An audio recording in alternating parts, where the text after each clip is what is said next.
Olá pessoal, beleza? Sejam bem-vindos para mais um vídeo aqui no Litera Science.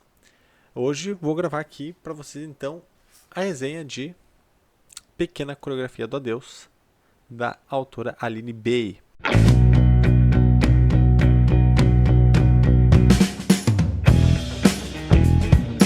Bom pessoal, essa aqui foi a primeira leitura então do ano de 2024.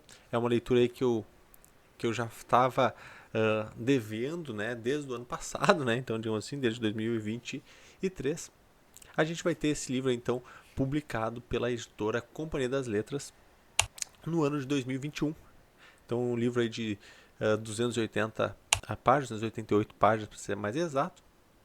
E aí vai contar essa história aqui, a história da Júlia. Quem é a Júlia? Então, a Júlia é a pessoa que escreve esse livro. Ah, mas não é da Aline Bay? Bom, é a personagem Júlia é a personagem principal desse livro. E ela vai contar aqui numa escrita belíssima em primeira pessoa. O que significa em primeira pessoa? Que ela vai estar contando a sua história, né? Ela está contando então a sua história em primeira pessoa. E a gente vai conhecendo então um pouco da sua história, que é uma história aí que ela vai.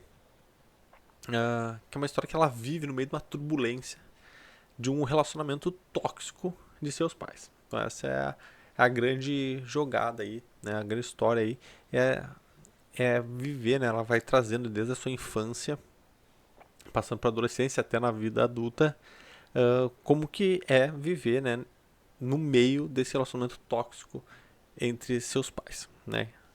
Bom, a gente vai conhecer muito a mãe dela, que desculpe aqui, mas é uma vaca, né? A mãe dela, assim, né, com todo respeito às vacas, né? Porque que mulherzinha suportável, que mulherzinha que, nossa senhora. E também o pai, né? Que é um pai uh, que não.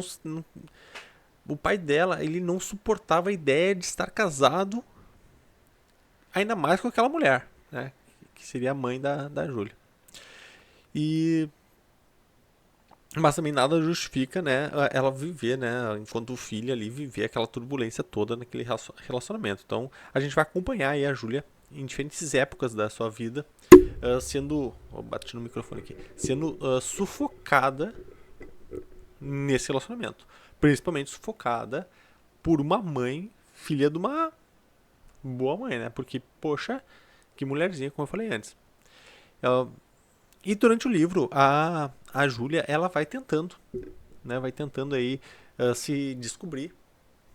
Vai, né? Vai passando por várias situações. Desde a da infância, a gente vai tendo essas relações com ela, vai entendendo ela, né? Vai vivendo isso com ela. E ela vai tentando se descobrir no meio. Lembrando que ela está vivendo essa vida, né, que ela tem, que é uma vida que ela não tem amor dos pais, né? Que é imagina, o primeiro amor que a gente sente é sentir o amor dos pais. E ela não tem esses afetos, né? Uh, nenhum um sentimento de carinho aí vindo dos pais, principalmente, né, não vindo da sua mãe. Apesar, ela tem ainda tipo um pouco de relacionamento mais afetuoso com seu pai, principalmente depois que seu pai, né, sai de casa, digamos assim, mas com a mãe é um negócio absurdo, assim, né? A mãe é realmente alguma pessoa no livro que tu fala assim, que mulher insuportável. Bom, e ela vai tentando se encontrar e se descobrir como quem ela é, né? Então tem isso, poxa, quem eu sou, né? É muito difícil, né? Essas algumas reflexões que eu faço nessa leitura, é muito difícil ela entender quem ela quer ser, quem ela é. Então, né, quando ela é pequena, né? Será que ela quer fazer balé? Será que ela é isso? Será que ela gosta de matemática? Será que ela gosta de português? Sabe, nessas. Obviamente que é muito mais profundo do que isso. Mas quando tu tá num ambiente tão tóxico, sem amor, as dificuldades que ela tem enquanto criança, enquanto pessoa, para se descobrir é muito difícil. E ela só vai conseguir, então, no momento que ela consegue se desvencilhar, né? Se libertar desse relacionamento tóxico dos pais e relacionamento tóxico que a mãe dela tem com ela. Então, quando ela consegue se libertar desse ambiente, se libertar dessa mãe insuportável que ela tem, E vejam que ela, enquanto filha, ela em nenhum momento fala que a mãe é insuportável, né? Ela vai contando e tu, enquanto leitor, fala assim, meu Deus, que mulher, né? Deus livre. Bom, e ela vai tentando então se descobrir, como eu falei, e principalmente ela tenta se descobrir então como uma artista, ah, e principalmente como uma escritora, né? Então a gente percebe aí que ela tem esse sonho depois de ser escritora, mas que ela tipo não conseguia ir para isso, né? Ou seja, ir atrás desse sonho porque ela não tinha estímulos, né, em casa, né? Então não tinha esse amor que fizesse ela pensar, será que ela poderia chegar lá, né? Então é um livro que a gente fica muito reflexivo, assim, me deixou bastante reflexivo esse livro, assim, muito importante essa leitura. E, enfim, né?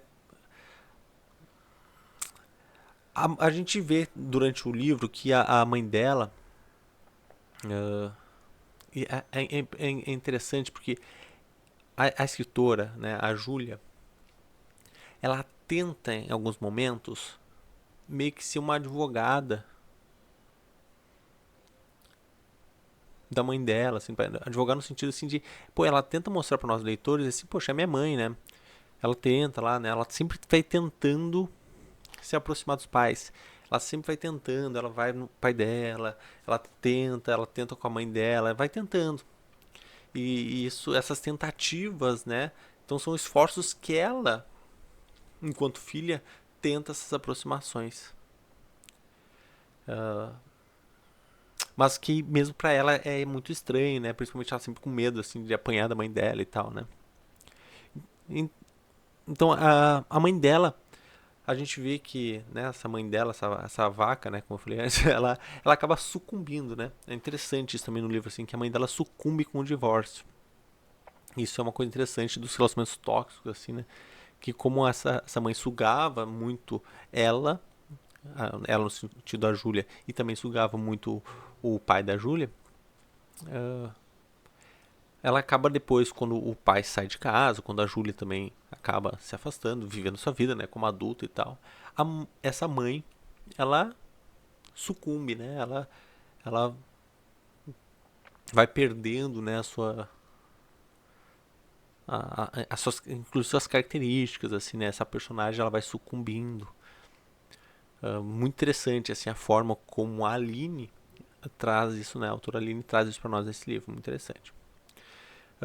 Então a Júlia vai aprendendo, vai se descobrindo, vai aprendendo a viver, vai encontrando pessoas maravilhosas, pessoas uh, que têm relações com elas, são relações normais, mas são relações que para ela, poxa, isso já é muito agradável essa relação, porque é uma relação que eu não tinha nem em casa, sabe? Um carinho, um oi, tudo bem, sabe? Coisa simples, né? Digamos assim, relações do trabalho simples, relações que tem com coisas simples, digamos assim, sim, que ela não tinha essas coisas simples em casa, então para ela, poxa, isso existe, então é possível o amor, sabe? Isso é também muito reflexivo no livro, assim, muito bom de refletir sobre isso durante essa leitura. E ela vai aprendendo então a viver essa nova fase, né? Essa uma fase vivendo junto com a solidão, né? Ela vai aprendendo a viver sozinha, né? Agora ela uma, uma, uma mulher que saiu de casa, né? Obviamente, ela deixou a mãe dela e tal, para viver a sua vida. Então ela vai aprendendo a viver dessa forma que ela achou que talvez não fosse possível, já que a mãe dela sugava tanto ela. E ao mesmo tempo que ela vai aprendendo durante toda essa história, e por isso que o nome, né, Pequena Coreografia do Adeus, durante toda a história, a gente vai vendo ela fazendo esse. Até tem algumas resenhas que trazem isso ali. Se não me engano, aqui atrás tem alguma coisa sobre isso. Mas que ela vai ensaiando uma coreografia, ou seja, ensaiando a sua própria coreografia, enquanto ensaiando a sua vida, ensaiando a forma que ela vai chegar uh, no seu ser, né? Chegar no quem é ela, se mostrar quem é ela, enquanto escritora, enquanto pessoa. E essa coreografia sempre tentando fazer essa aproximação com os pais, né? Poxa, eu quero me libertar, eu quero ir, eu quero crescer, eu quero ser escritor, eu quero ser não sei o que. que ao mesmo tempo tentando sempre se aproximar com os pais, entendendo o que ia acontecendo e nunca abandonando os pais. Isso é muito legal também, né? Ela nunca abandonou os pais mesmo, entendendo, né, essas relações. Bom, é um livro que eu adorei ter lido. É o primeiro livro que eu leio da Aline Bay. Pelo que eu dei dando uma olhada, inclusive diz aqui, né, a autora de O Peso do Pássaro Morto. Esse aqui é o segundo livro dessa autora e foi o único que eu li. Já adorei, tá? A escrita dela nesse livro ela é muito diferente e muito original. Então, se vocês olharem assim, o livro todo ele é escrito nesse formato assim diferente, né? Que é um formato muito original. É um estilo que eu conheço, parece um estilo meio de poesia, mas sem ser poesia, sabe? Então lá é uma prosa poética, sei lá. Eu não sei se tem nome para isso, o pessoal da literatura pode me ajudar, o pessoal da letras aí se tem um nome para isso, mas é um estilo de escrita bem diferente. Eu já tinha tentado ler esse livro lá no início de 2023, ou até não lembro se não foi em 2022, mas eu já tinha tentado ler esse livro, mas não tive sucesso. Eu comecei a ler e no primeiro momento, quando pego o livro, ele é um pouco estranho, porque não é uma leitura que está acostumado. Né? Por mais que eu esteja acostumado com poesia, não estou acostumado com esse estilo original dela, que ela tem nessa escrita. Então, no primeiro momento parece estranho e tal, mas depois que tu engata o ritmo, então quando eu resolvi dar realmente a chance para esse livro nesse início de 2024, assim, ó, engata o ritmo e o livro é encantador, é rápido de ser lido e é magnífico, é muito profundo. É um livro aí 5 estrelas, né, favoritado também, aí já começou muito bem o ano de 2024, então muito obrigado principalmente às pessoas que me incentivaram a dar chance aí para este livro, beleza? Não sei se vocês já leram, não sei se tiveram mesmas impressões e reflexões que eu tive. Deixa aqui nos comentários para eu saber se vocês já leram, se vocês têm vontade de ler esse livro. E não se esqueçam aí de se inscrever no canal, pessoal do YouTube. Então se inscreva no canal, dá curtida, compartilha. Pessoal do TikTok, obrigado pela presença, sempre ao vivo aí. Enquanto eu gravo pro YouTube, eu tô ao vivo lá no TikTok. Valeu, pessoal. Muito obrigado, tamo junto, até mais e tchau.